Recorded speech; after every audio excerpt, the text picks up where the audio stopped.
자, 이번 영상에서는 뭘 할 거냐면 스톰프에 관해 이야기를 할 거예요. 자, 스톰프란 뭐냐? 스톰프는 가장 간단한 interoperable 하는 상용 가능한 것이란 뜻이거든요. 상용 가능한 프로토콜입니다. 비동기적인 메시지를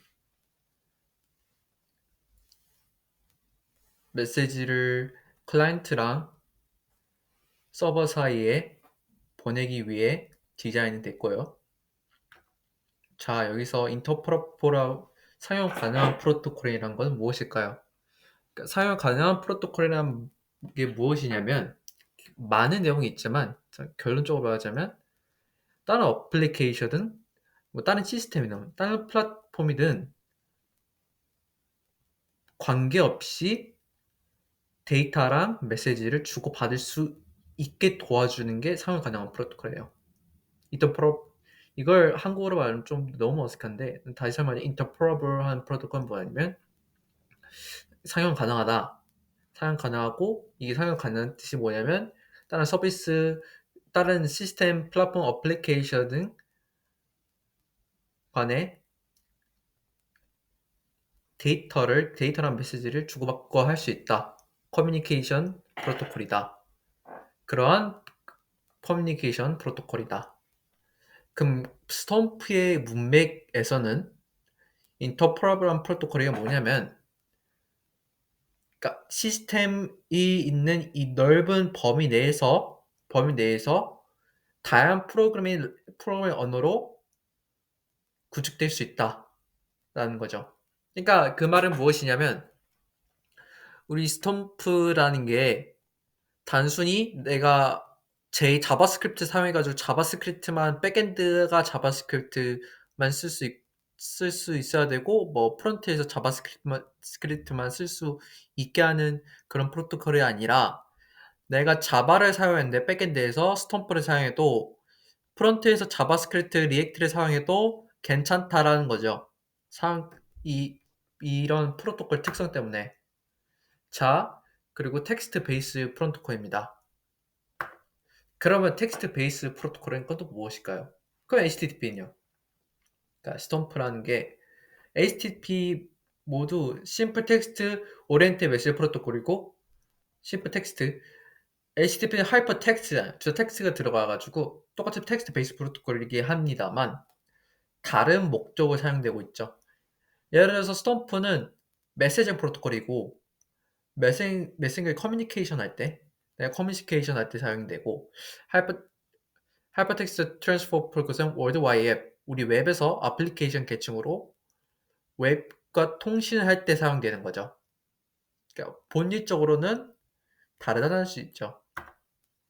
자, 그러면 스톰프가 또 뭐냐면 텍스트 베이스 와이어 포맷, 와이어된 형식, 클라이언트 서버랑 주고받을 때, 메시지 주고받을 때 와이어된 형식으로 텍스트 베이스가 돼 있다. 이게 또 무슨 말일까요? 죄송합니다. 또 무슨 말일까요? 텍스트 베이스 와이어 포맷이라는 거는 그 뜻은 데이터가 주고받을 때 원래 보통 같으면 바이너리 데이터로 사용하면 되는데 그 비트의 연속들을 이렇게 바이너리라고 하죠. 사용이 되는데 이것은 텍스트 베이스 파일 포맷이라는 거는 내가 주고받을 때 네트워크 주고받을 때 텍스트 내가 읽을 수 있는 텍스트 캐릭터를 사용해가지고 주고받을 수 있다는 거죠. 와이어 포맷 텍스트 베이스라는 게. 그럼 다시 스톰프는 프레임 베이스 프로토콜이다. 뭐 프레임 모델 온도 HTTP고 뭐 이런 게 내용 많죠. 그럼 결론적으로 말하면 스톰프는 프레임 베이스, 프레임을 베이스로 한대요. 그런 프로토콜이래요. 그럼 프레임 베이스는 뭐냐? 그 프레임 베이스는 그러니까 프레임이라는 게 좀 분명화된 좀 구별된 단위 데이터 중에서 구별된 단위가 있을 거 아니에요? 그거를 기준적으로 해가지고 커뮤니케이션을 하는 프로토콜이다. 그럼 프레임은 그냥 패키지예요. 패키지 덩어리인데 가장 정보를 담고 있는 패키지 덩어리예요. 바디가 아니라 뭐 헤더. 내가 예를 들어서 이런 거예요. 커맨드, 뭐 헤더스, 바디 있죠. 여기서 커맨드에서 프레임 베이스니까 프레임, 각각 패키지에 정보가 있죠. 커넥트, 이것도 프레임이에요. 샌드 프레임이고 서브스크라이브 프레임이고 헤더스도 마찬가지일 거예요. 바디도 그렇고. 자, 커맨드, 헤더, 바디 있는데 프레임이 이런 거다. 그럼 예를 들어 보면 이런 거예요. 커넥트라는 프레임이죠. 어떻게 사용이 되냐면 토픽이라는 게 내 메시지의 저장 창고예요.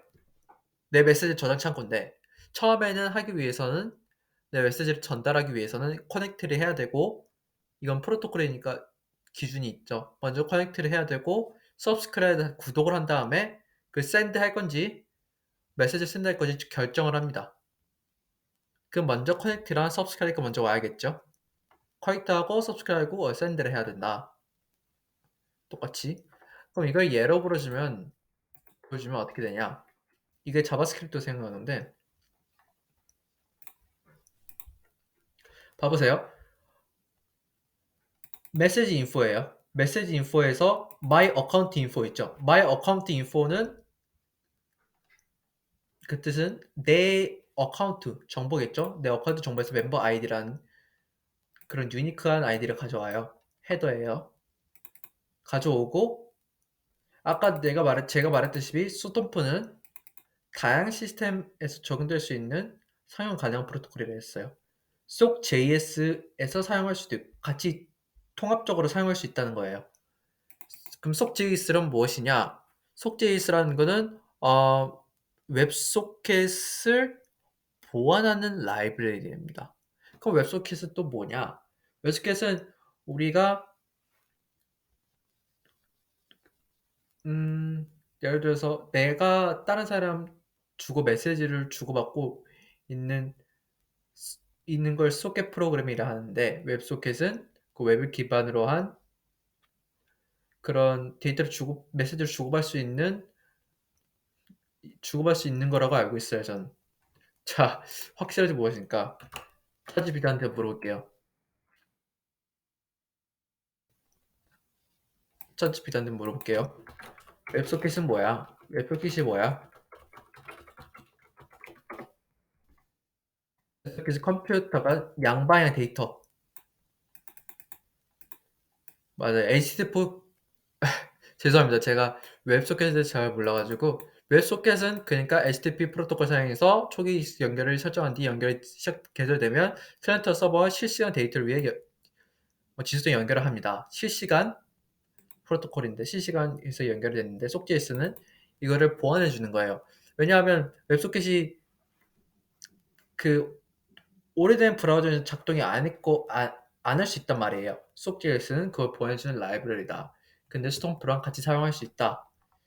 아까 말했지 우리가 커넥트 먼저 한다고 했죠. 어디 보자. 커넥트 먼저 하고 그 서브스크라이브 한다 했죠. 커넥트 하고 지금 서브스크라이브 했죠. 내 멤버 아이디에 서 있는 토픽을 가져옵니다. 토픽이라는 게 아까 말했듯이 내 메시지 창고들이에요. 가져오면 리스폰스 바디 해가지고 다 이렇게 로직이 있습니다. 설명하자면 fetch하면 앱다 fetch를 하면 내 멤버 아이디를 기준으로 이때까지 쌓여있는 메시지 큐들을 나한테 가져올 수 있다는 거고요. 이전 기획도 가져오고 앱다 샌드를 하면 내 메시지를 보낼 수 있다는 거겠죠. 자, 이렇게 되어 있습니다. 액션 크리에이터 상에서 로직을 메시지가 쌓이는 로직 액션 크리에이터에 넣었고요. 자, 이렇게 되어 있습니다. 뭐 어쨌든 결론적으로 우리는 스톰프에 대해 알아볼 거예요. 이게 웹소켓이랑 속지에서 어떻게 관련있는지에 대해 알아봤습니다. 네, 이상입니다.